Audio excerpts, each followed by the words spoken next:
தாவேக அரசு முழு பயிர்க்கடனையும் தள்ளுபடி செய்யாததால் ஏற்பட்ட மன உளைச்சலில் நாகையை சேர்ந்த விவசாயி ஒருவர் உயிரிழந்ததாக பாமக தலைவர் அன்புமணி குற்றம் சாட்டியிருக்கிறார்.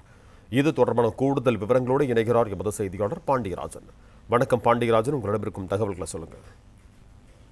பாமக தலைவர் அன்புமணி ராமதாஸ் வெளியிட்டிருக்கக்கூடிய அறிக்கையில் கூட்டுறவு வங்கிகளில் விவசாயிகள் வாங்கிய பயிர்க்கடன் முழுமையாக தள்ளுபடி செய்யப்படாததால் ஏற்பட்ட மன உளைச்சலில் நாகை மாவட்டம் தலைஞாயிறை அடுத்த பிஞ்சிமுனை கிராமத்தைச் சேர்ந்த சோமசுந்தரம் என்ற விவசாயி உயிரிழந்திருப்பதாக அன்புமணி ராமதாஸ் ஒரு தகவலை தெரிவித்திருக்கிறார்.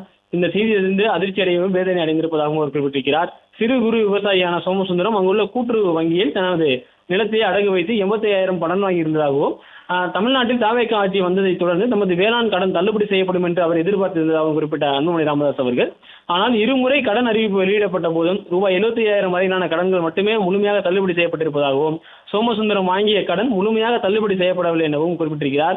அதனால் அவர் கடுமையான மன உளைச்சலுக்கு உள்ளாகி இருப்பதாகவும், உழவர்களின் பயிர்க்கடன்களை முழுமையாக தள்ளுபடி செய்ய வேண்டும் என்று வலியுறுத்தி சென்னையில் கடந்த 4ஆம் தேதி உழவர் அமைப்புகள் சார்பில் நடத்தப்பட்ட போராட்டங்களில் அவர் கலந்து கொண்டிருப்பதாகவும் அன்புமணி ராமதாஸ் குறிப்பிட்டிருக்கிறார்.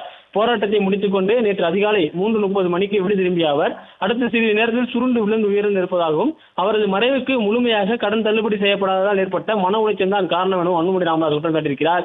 எனவே தாவேக தேர்தல் அறிக்கையில் வாக்குறுதி அளிக்கப்பட்டிருந்தவாறு சிறு குறு விவசாயிகளின் பயிர்க்கடனை முழுமையாக தள்ளுபடி செய்ய வேண்டும் எனவும், மன உளைச்சலால் உயிரிழந்த விவசாயி சோமசுந்தரத்தின் குடும்பத்திற்கு ரூபாய் 25 லட்சம் இழப்பீடு வழங்க வேண்டும் என்று வலியுறுத்துவதாகவும் பாமக தலைவர் அன்புமணி ராமதாஸ் அவருடைய அறிக்கையில் குறிப்பிட்டிருக்கிறார்.